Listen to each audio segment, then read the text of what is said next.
Être policier devrait être un beau, un noble métier, mais la réalité est malheureusement quelquefois autre. Et c'est cette réalité que nous allons évoquer aujourd'hui avec Maurice Signolet. Maurice Signolet, bonjour. Bonjour. Merci pour votre présence ici. Vous avez vécu en 40 ans la dislocation, dites-vous, des forces de l'ordre. Vous en avez tiré de cette carrière de commissaire des mémoires. La police ne peut plus rien pour vous. Publié aux éditions L'Artilleur. C'est un livre touchant, je vous le dis sans flatterie. Vraiment, c'est le récit d'un homme passionné. Je vous cite. Un homme qui faisait de la police, pensait police, mangeait police, dormait police. Vous l'écrivez dans votre essai, mais c'est le récit d'un homme qui se démène souvent à contre-courant. Nous allons évoquer tout cela dans notre entretien. Maurice Signolet, vous vous remettez beaucoup en question dans ce livre. Vous reprochez à l'institution policière, à contrario, de ne pas l'avoir fait, de ne pas l'avoir assez fait. Vous ai-je bien compris, en fait? Oui, c'est un peu ça. Si vous voulez, habituellement, on a l'habitude quand un commissaire de police prend la plume, il raconte un fait divers particulier, extraordinaire, qui très souvent a permis de le mettre un peu en valeur.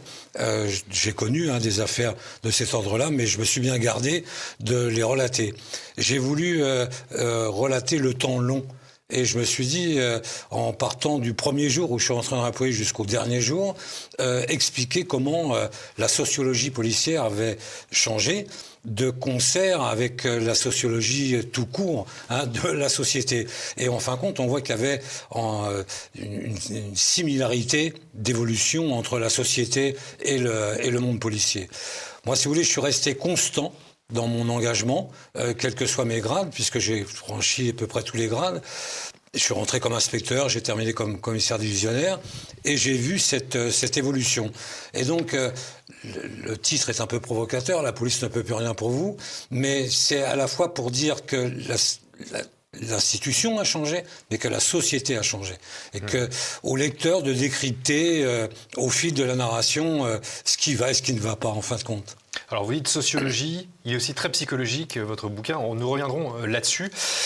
Vous décrivez, revenons au début de votre narration, vous décrivez dans les années 70 la proximité policière et au fil des pages, cette proximité policière, elle disparaît. Moi, c'est quelque chose qui m'a un peu choqué au fil de votre essai. Et tout cela en dépit de velléité de bâtir une police de proximité. C'est le concept à la mode depuis au moins 2 décennies. Pourquoi cette perte de lien ? Alors, plus on a parlé de police de proximité, de la philosophie de la police de proximité, plus en fin de compte on s'en éloignait. Alors qu'en réalité, lorsqu'on n'évoquait pas cette police de proximité, une proximité policière existait. Vous voyez, l'orchestration de l'institution était faite de façon à ce qu'il y ait une véritable proximité, je veux dire, mesurable. Par exemple, à Paris, il y avait 54 commissariats de quartier. Il n'y en a plus un aujourd'hui, alors qu'on dispose d'une direction de la police de proximité. Vous voyez, c'est donc absolument incroyable. En définitive, on a été beaucoup dans la communication, mais au niveau de l'organisationnel, on a tout, en fin de compte, tout détruit. Alors, en 2004, vous êtes nommé commissaire dans le 19e arrondissement parisien, celui d'ailleurs dans lequel vous êtes né, où vous avez grandi, et vous dénoncez là un véritable, je cite, divorce entre la police et la population. Donc là, un terme est très fort, la réalité aussi était très forte. Oui, si vous voulez, on était en pleine réforme. On était passé de la direction de la police urbaine de proximité. Il y avait eu un énorme changement. Si vous voulez, la police judiciaire, qui était compétente avec ses 54 commissaires de quartier, perdait cette compétence. Et ces commissaires de quartier passaient sous l'autorité de la police urbaine de proximité. Et en réalité, au lieu de créer une proximité, on a répondu aux velléités de confort des fonctionnaires. Et donc, on a mis en place des guichets où vous pouvez être écouté, mais certainement pas entendu. Et donc, très vite, je me suis rendu compte que l'organisation même de ces énormes structures où tout était regroupé, à la différence de lorsque tout était éclaté dans des petites unités, eh bien, en fin de compte, le lien avec la population et le but de la mission disparaissaient. Et vous sentiez la population souffrir d'une certaine manière ? Oui, parce que je me rendais compte que ça ne répondait pas à ce que devait attendre légitimement la population. Vous vous aperceviez qu'un commissariat comme le 19e arrondissement, c'était près de 900 fonctionnaires avec un système de vacation. C'est-à-dire que les gens... C'est une petite ville, on s'en rend compte quand on vous lit. On se rend compte que la culture de la vacation l'avait emporté sur le fait de faire de la police. Si vous voulez, aujourd'hui, on ne fait plus de la police, on fait des actes de police. Et même quand je suis rentré, moi, dans la fonction policière, on ne parlait pas de fonctionnaire de police. C'est un mot qui a été inventé au fil des années. On parlait de gardien de la paix. Il n'y a pas plus noble comme terme, d'ailleurs, comme appellation que gardien de la paix. C'est ça que j'ai voulu dénoncer, si vous voulez. Au début, lorsqu'on rentrait dans la police, il y a 40 ans, on était obligé de se moduler par rapport aux exigences de la mission. C'était une mission qui exigeait de la disponibilité, du dévouement, une abnégation même, etc. Et donc, on modulait sa vie privée par rapport aux impératifs de la mission qui nous était dévolue. Vous racontez d'ailleurs que la plupart des épouses ne travaillaient pas parce que les policiers devaient être... Moi, j'avais très vite compris que j'avais 3 enfants, avoir une vie de famille équilibrée, ça serait impossible. Aujourd'hui, on en est arrivé à l'inverse. Si vous voulez, on va moduler la mission par rapport aux velléités des fonctionnaires qui peuvent être diverses, variées et multiples. Et donc on en arrive, je veux dire, on ne fait pas de la police à VTT ou à vélo ou en roller ou à cheval, mais on fait du cheval, du VTT dans la police. La nuance est importante. Alors il y a évidemment tout le problème, du laxisme qui se pose quand on essaie de comprendre ce à quoi la police est confrontée aujourd'hui. Alors vous n'êtes pas laxiste, hein, Maurice Signolet, ça on le comprend bien, c'est le moins qu'on puisse dire. Vous parlez de répression, par exemple, très tôt dans votre bouquin. Ces années-là, la répression voulait dire quelque chose, écrivez-vous. Personne n'échappait à la prison. Un simple voleur d'autoradio écopait d'1 an de prison et nous n'entendions jamais parler de surpopulation carcérale. C'est ce qui manque aujourd'hui à la police, selon vous ? Oui, tout à fait, parce qu'il ne faut pas incriminer exclusivement l'institution policière. C'est une dérive sociétale majeure qu'on a connue dans ces 40 dernières années. On est passé, la procédure pénale a énormément évolué, le code pénal a énormément évolué. On est passé d'une procédure inquisitoriale à une procédure contradictoire, avec la présence de l'avocat dès la première heure de garde à vue, maintenant en perquisition, etc. Donc tout ça a bouleversé le canevas répréhensif qui existait auparavant. Si vous voulez, on est passé d'une justice de l'acte à une justice de l'auteur, c'est-à-dire la prise en compte de l'individualité, etc., etc. Et donc, partant de là, je ne veux pas dire que une vague d'excuses, l'invocation de l'excuse systématique, on n'ira pas jusque-là, mais disons de la compréhension. C'est très certainement ce qui explique l'explosion de la délinquance. Il faut savoir que quand je suis rentré dans la police, il y avait 500 000 crimes et délits. Aujourd'hui, on est à 5 millions comptabilisés et 10 millions si on fait des enquêtes de victimation. Donc, si vous voulez, il n'y a pas que la police à incriminer, mais toute une évolution sociétale qui a admis quelque part une sociopathie, qui a amené une anomie généralisée, qui fait qu'aujourd'hui, voilà. x10. Il y a une désinhibition totale. Par exemple, on n'arrête pas d'invoquer ces rodéos urbains ou ces refus d'obtempérer qui n'existaient pas à mon époque. Quelqu'un qui refusait d'obtempérer, c'est quelqu'un qui venait de commettre un vol à main armée, un meurtre ou quelque chose comme ça. Et donc, il prenait des risques. Aujourd'hui, les gens sont tellement désinhibés que s'arrêter devant un policier, c'est pas la peine, quoi. Alors, donc, c'est plus la société qu'il faudra mettre en cause et non pas l'institution qui n'a fait que glisser tout doucement pour ressembler quelque part à la société qu'on lui proposait. De la société. Quelque chose d'intéressant, vous ne voulez pas que la police se défausse sur la justice. On entend souvent aujourd'hui parler, pour dire la chose simplement, d'un conflit entre la police et la justice.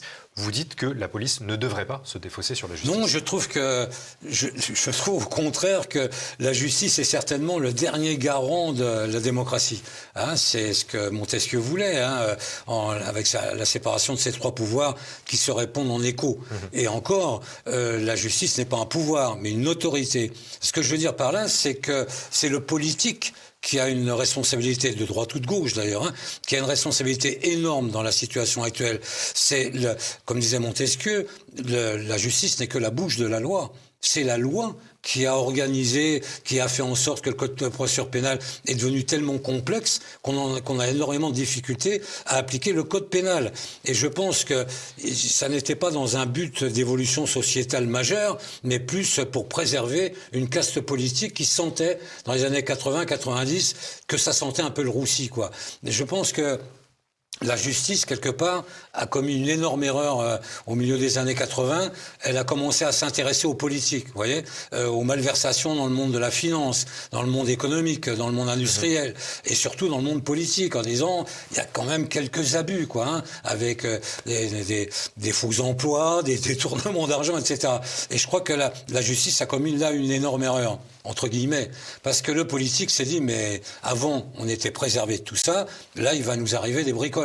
Un jour on va se retrouver en garde à vue, on va nous dire de retirer les lacets et la ceinture. Donc ils ont, si vous voulez, manipulé le code de procédure pénale, multiplié à l'extrême les voies de recours, le juge d'application des peines, le juge de la liberté des détentions. Ils ont multiplié les vecteurs de vices de procédure pour non pas éclairer la justice, mais l'égarer.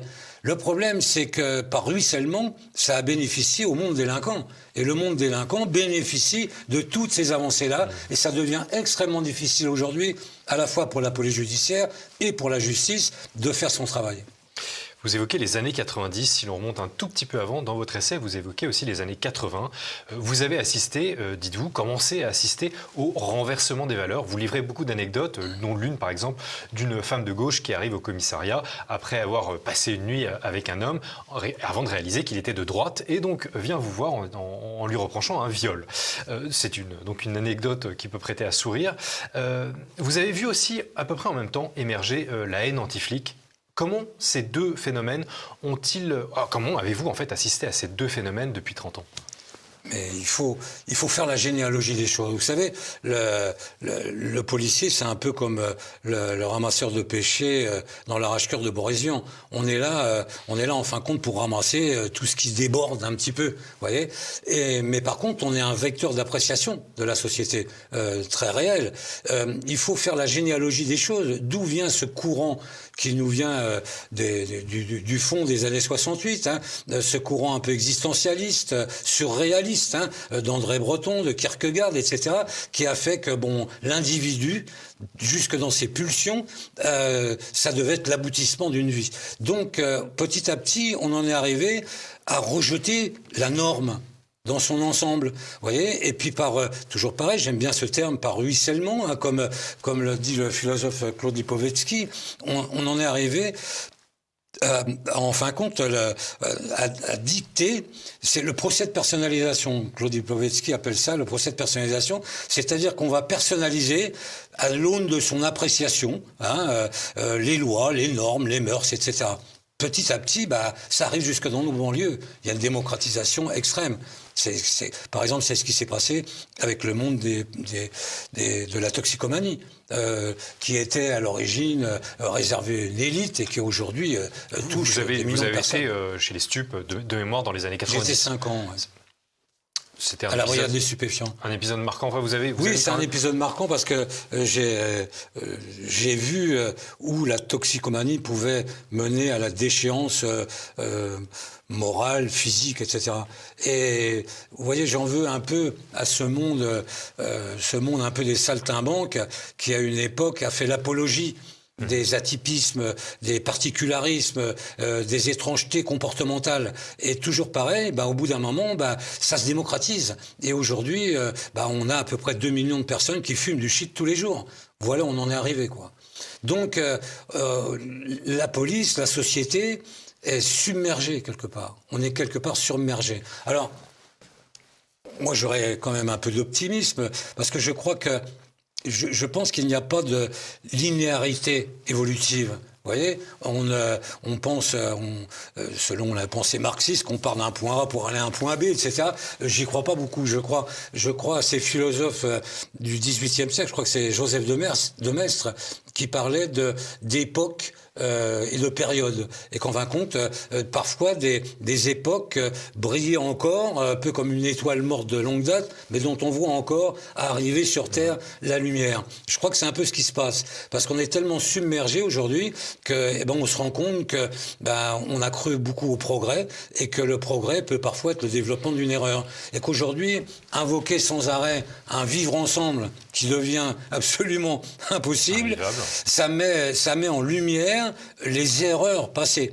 C'est-à-dire qu'on s'est complètement trompé. Alors pour en revenir à la police et à la justice, ce courant existentialiste, surréaliste, en se répandant, en essaimant, a créé une véritable catastrophe. Et aujourd'hui, police et justice, on a un mal de chien à endiguer tout ça. Mais c'est vrai que moi, personnellement, quand j'entends souvent les politiques ou même parfois les syndicats policiers mettre en cause la police en la traitant de laxiste, je n'y crois pas. Elle ne fait qu'appliquer la loi, c'est tout. On n'avait qu'à pas mettre en place ces lois, il n'en serait pas arrivé là. Alors, la police laxiste, vous critiquez aussi le besoin de spectaculaire, en fait, de la police à l'heure actuelle, où on a besoin d'opérations, encore une fois, spectaculaires, pour pouvoir rassurer les médias, les politiques, l'opinion, etc. Et vous racontez encore une fois des anecdotes que quelquefois les solutions les plus simples, les moins visibles, les moins médiatiques, sont les meilleures. Parce que je crois au talent. Oui, je crois que la police est un lieu privilégié pour révéler des talents. Mais les talents, ça ne s'apprend pas à l'école. Là, vous pouvez avoir un gardien de la paix qui fait preuve d'un talent fou et un directeur qui est d'une médiocrité monumentale. Mais ce que je pense, c'est que l'État a décidé de se désengager de sa mission régalienne de sécurité. Et pour ce faire, surtout depuis l'événement des Gilets jaunes, il s'est rendu compte qu'ils avaient besoin, en quelque sorte, d'une carte prétorienne pour être là en cas d'insurrection, et que la police au quotidien, mon Dieu, quelque part, c'était pas si grave que ça. Pour preuve... Vous pensez que l'épisode des Gilets jaunes a traumatisé la société française ? Oui, je pense. J'aurais bien aimé que la police se comporte comme l'armée au moment de la révolution des œillets au Portugal. Vous voyez qu'ils posent des casques par terre en disant « Écoutez, c'est un problème politique, réglez-le, mais ne nous demandez pas de faire le sale boulot. » Ça n'a pas été fait. J'étais en retraite, donc j'ai regardé ça de loin. Mais je crois que là, il y a un véritable glissement. Qui aurait pensé, il y a 20 ans, qu'on aurait une telle prolifération des polices municipales, qui, en fin de compte, aujourd'hui, sont les seules à occuper l'espace public, si on y réfléchit bien. Aujourd'hui, la police nationale n'occupe plus l'espace public, elle l'emprunte. Vous voyez, elle prend des voitures, elle passe, elle est dans le réactif. Il y a eu un appel secours, toute sirène hurlante, on se rend sur les lieux d'une réquisition de quelqu'un qui a bien voulu appeler police secours, mais c'est tout. Sinon, la proximité a totalement disparu. Et en plus, je crois qu'il y a une vraie volonté d'aller vers ce qu'on appelle la technopolice, avec la multiplication de ces radars autoroutiers partout, qui retirent l'humain absolument partout. Peut-être qu'un jour on arrivera d'ailleurs à la reconnaissance faciale. Je crois qu'il faut être très attentif à tout ça, très attentif au fait que l'humain disparaît, que l'État se préserve avec une garde prétorienne, avec beaucoup d'uniformes péremptoires, beaucoup de militarisation des gardiens de la paix. On le sent, on voit bien la multiplication des forces de l'ordre, des unités constituées, etc., au détriment des petits commissariats de quartier qui permettaient d'avoir un contact immédiat avec la population. Je vous dis, c'est que le lecteur décrypte. Il faut lire d'un bout à l'autre et à chaque fois se dire « Ah oui, mais tiens, cette petite anecdote-là n'a l'air de rien, mais révèle quelque chose de beaucoup plus profond. » De plus profond, il faut dire que cet aspect revient très tôt dans votre essai, cette désertion de cette capacité à comprendre l'humain. Oui. Mais je vais passer à une autre question importante, parce que les pages les plus dures de votre livre visent, en tout cas selon ma lecture, le syndicalisme policier. Ça, c'est une facette que peut-être on connaît assez peu dans le public, dans l'opinion. De quoi les syndicats policiers sont-ils, selon vous, coupables ? Alors, coupables, non. Mais d'abord, il faut que les gens sachent que dans la police, il y a à peu près 80% des policiers qui sont syndiqués. Quand on compare à ce qui se passe en France, on doit tourner à 5 ou 6% de taux de syndicalisation. Chez nous, c'est extrêmement important. Alors, un peu moins maintenant, d'après ce que j'ai cru comprendre, depuis que je suis parti en retraite, mais pendant très longtemps, les syndicats avaient été extraordinairement puissants, dans le sens où ils participaient au CAP d'avancement, au CAP de mutation, au CAP disciplinaire, etc., etc. Donc, si vous voulez, il y avait une espèce de cogestion avec l'administration, c'était mise en place. De hiérarchie parallèle. D'une hiérarchie parallèle ou disons, un mélange des genres, parce que la haute hiérarchie policière, voulant tout le temps apaiser, a cédé énormément de terrain aux syndicats. Et nombre de réformes ont été faites pour satisfaire des velléités des gardiens de la paix, et au détriment de la réelle efficacité du service public. Pour preuve, il y avait à mon époque un système de vacation dans les commissariats. En cas de vous travaillez 4 jours, 2 jours de repos, 4 jours, etc. Effectivement, si vous regardez de plus près, ça fait qu'on travaille assez souvent le samedi, le dimanche, etc., etc. Sous les pressions, si vous voulez, à force d'invoquer la difficulté du travail, à force d'invoquer la dangerosité du travail, on obtient énormément d'avantages. Aujourd'hui, il y a ce qu'on appelle des vacations binaires. C'est-à-dire que vous travaillez une semaine, le lundi, mardi, vendredi, samedi, dimanche, de 6h à 18h, ou de 18h à 6h, et la semaine d'après, que le mercredi et jeudi. Si vous comptez bien, dans l'année, vous travaillez 130 jours. Ce qui fait que maintenant, d'une culture de l'investissement, il y a presque une culture du temps libre qui s'installe. Et donc ça, oui, on a donné satisfaction aux policiers. Oui, la police c'est dur. Oui, ça nécessite un engagement, c'est vrai. Oui, mais si tout le monde se désengage au nom justement de cette dangerosité, on va pas s'en sortir. Et donc oui, la police, dans ce cas, ne peut plus rien pour vous. Voilà, c'est exactement ça. Alors, tout est très psychologique. À vous écouter, on le comprend aussi, mais tout est très psychologique dans votre essai. Peut-être auriez-vous pu être psy si vous n'avez pas été flic, Maurice Signolet. Un argument qui revient souvent dans votre essai, c'est que 25% de personnages hors du commun composent la police, mais il y a aussi 50% de gens moyens et 25% de combinards. Vous dénoncez cette médiocrité peu à peu grandissante au fil des décennies dans la police.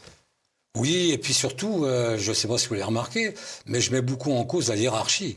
Les commissaires de police, en l'occurrence, on est passé, à mon époque, d'une hiérarchie de compétences à une hiérarchie d'obéissance. Vous voyez, la nuance est importante. Et c'est pareil, j'aime bien ce terme, par ruissellement, ça descend jusqu'à la base, qui est parfaitement consciente de ça. C'est-à-dire que l'unique... pas tous, il y en a certainement quelques-uns qui sont bien, mais la dynamique de construction d'une carrière l'emporte sur la construction de compétences. Vous voyez ? Et donc, il en découle un mal-être qu'on va retrouver jusque chez les gardiens de la paix, puisqu'ils sont conscients de ça. Vous voyez ? Donc, il ne faut pas forcément incriminer la base, c'est tout un ensemble qui a fait que tout a glissé, tout a vraiment glissé. Mais alors... Question simple, peut-on encore changer quelque chose de l'intérieur ? Quelquefois vous avez réussi, quelquefois vous êtes cassé les dents. Maurice Signolet, de quel côté penchez-vous maintenant ? Alors moi je pense, comme je vous l'ai dit tout à l'heure, la police est un vecteur d'appréciation de la société. Ce qu'il faut, c'est se dire qu'aujourd'hui on a été, je vous citais les époques, etc. tout à l'heure, peut-être qu'il faut être optimiste et se dire que on est dans un tel désastre qu'il va bien falloir à un moment donné taper du poing du pied au fond de la piscine pour remonter et se dire il faut revenir à l'expiation de la peine, à l'exemplarité de la peine. On n'arrête pas de nous parler de redonner l'autorité, etc. Déjà, si vous remettez tout ça en place, vous allez voir que par ruissellement, tous ceux qui seront chargés de missions d'autorité, l'autorité reviendra. Revenir aux fondamentaux. Exactement, au bon sens. Vous voyez, je ne crois pas aux hommes providentiels. La politique a tendance à nous faire croire que on est tous dans l'attente d'un messie providentiel, etc. Je crois au peuple providentiel. Je crois aux gens ordinaires. Je crois que les gens ordinaires, c'est la vraie noblesse. C'est celle du cœur, celle du travail, celle de l'abnégation, ceux qui représentent rien et qui pourtant représentent ce qu'il y a de meilleur.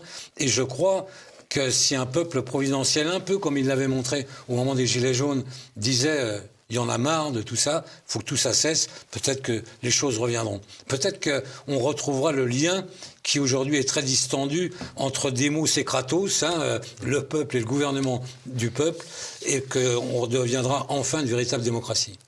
Je croise aux gens ordinaires, et bien ce sera le mot de la fin. Maurice Signolet, merci beaucoup. Je rappelle que vous êtes l'auteur de l'essai « La police ne peut plus rien pour vous », publié aux éditions L'Artilleur. Merci beaucoup de votre présence ici.